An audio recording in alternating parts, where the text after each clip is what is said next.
Arousal is the blend of physiological and psychological activity in a person, and it refers to the intensity dimensions of motivation at a particular moment.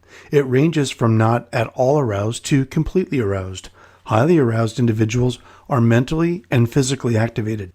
Arousal can be associated with either a pleasant or an unpleasant event.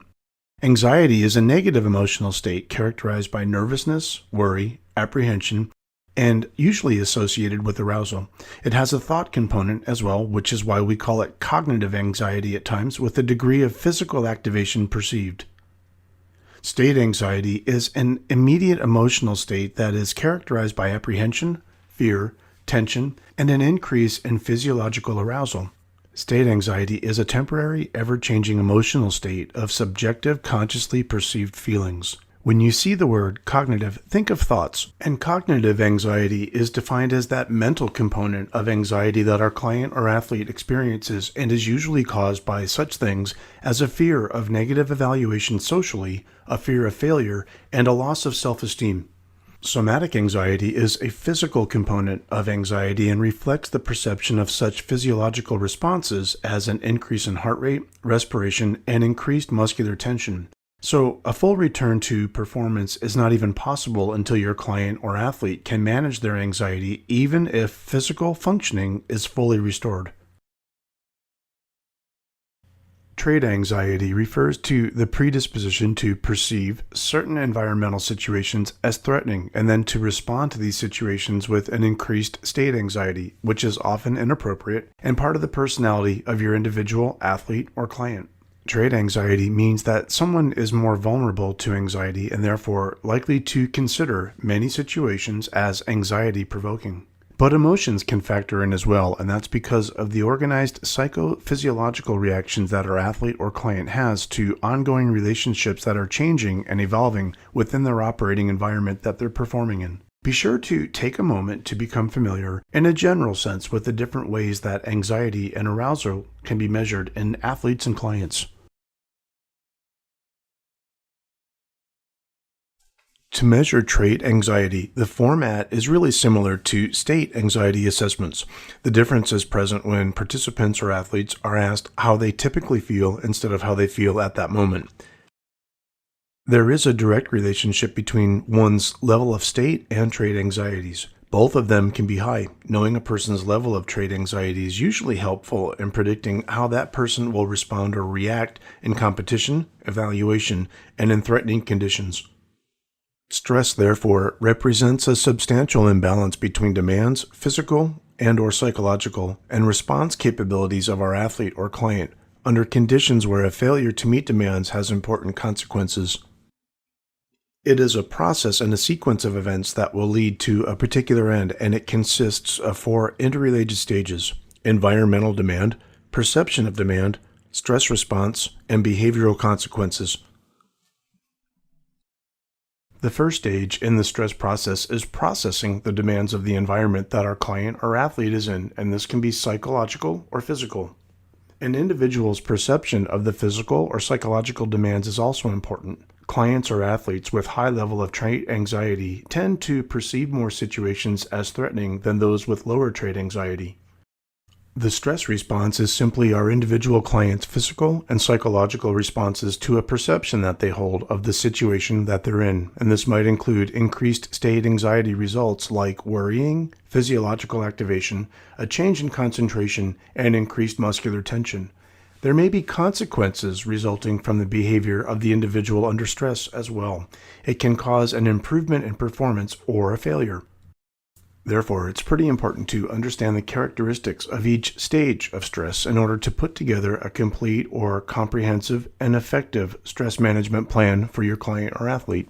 There are a lot of factors that cause stress and affect physical and mental health, and this could include a change of employment or job, daily tasks, or just common problems.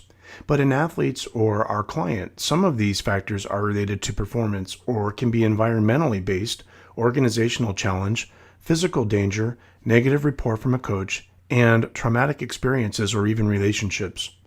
As a group, athletes can experience competitive concerns, pressure to perform, lifestyle demands, and negative aspects of personal relationships. Injured athletes might experience physical, medical, or rehab-related financial and career stress sources and missed opportunities outside of their sport. Coaches experience stress when communicating with athletes, recruiting, feeling pressure of having so many roles, and a lack of control over their athlete's performance. So we know that one common source of stress for our athlete or client is the perceived importance of the event. And a second source of stress is related to the situation in general and the levels of uncertainty. And also in general, the greater the uncertainty, the greater the stress.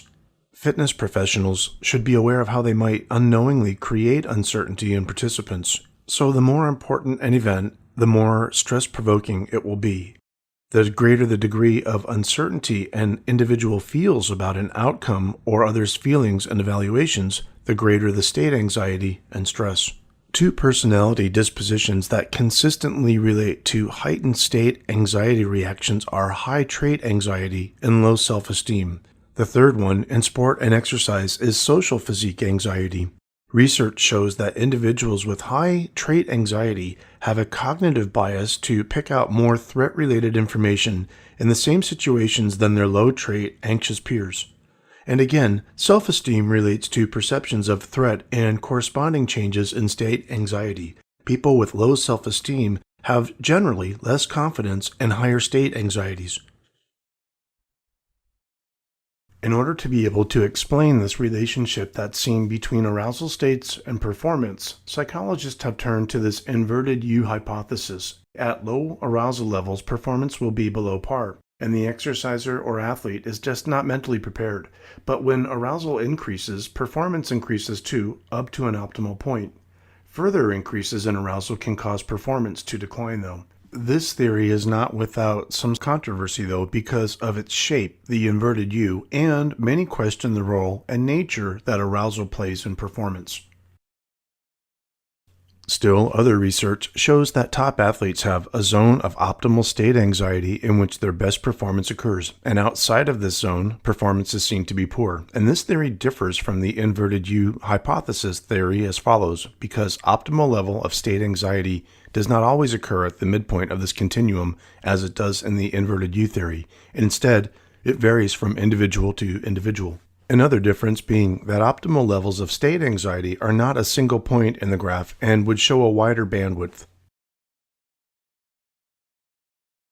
One of the most popular ways to explain the relationship between arousal and performance is the model of individual zones of optimal functioning, or IZOF. And considering this zone, coaches have to be able to help individual athletes achieve the ideal recipe or mix of positive and negative emotions needed by that athlete or client for their best performance. The eyes-off hypothesis does not address whether the components of state anxiety affect performance in the same way, and this theory predicts that cognitive state anxiety is negatively related to performance, but the precise predictions of a multidimensional anxiety theory have not been consistently supported. Therefore, it has little support with respect to its performance predictions and is of little use in guiding practice, as we know that performance depends on the complex interactions of arousal and cognitive anxieties. There are a few different ways that arousal can affect performance, including increased muscle tension, fatigue, coordination difficulties, changes in attention, concentration, and visual search patterns.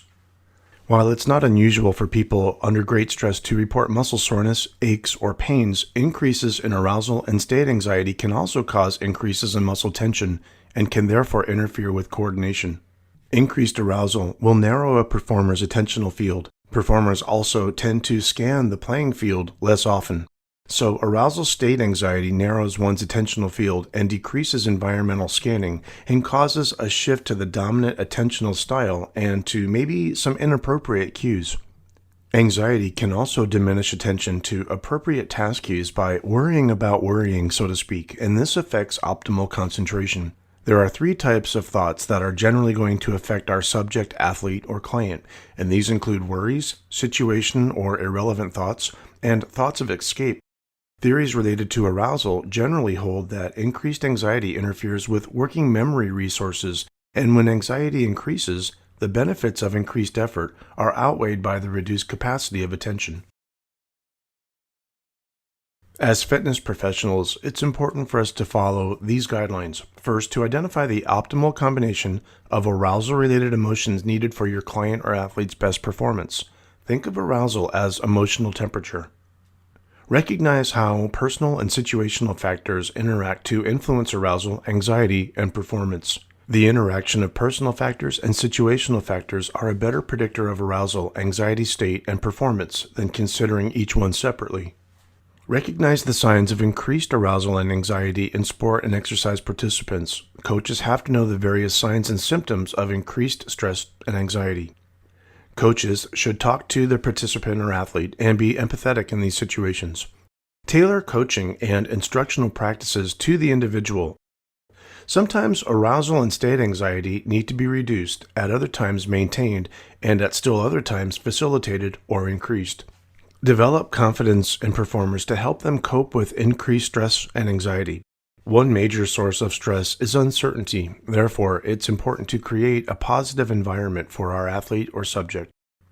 It may be more useful to have athletes or clients learn to look at their mistakes in a more productive way, and this would really rely on how you provide feedback and reinforcements.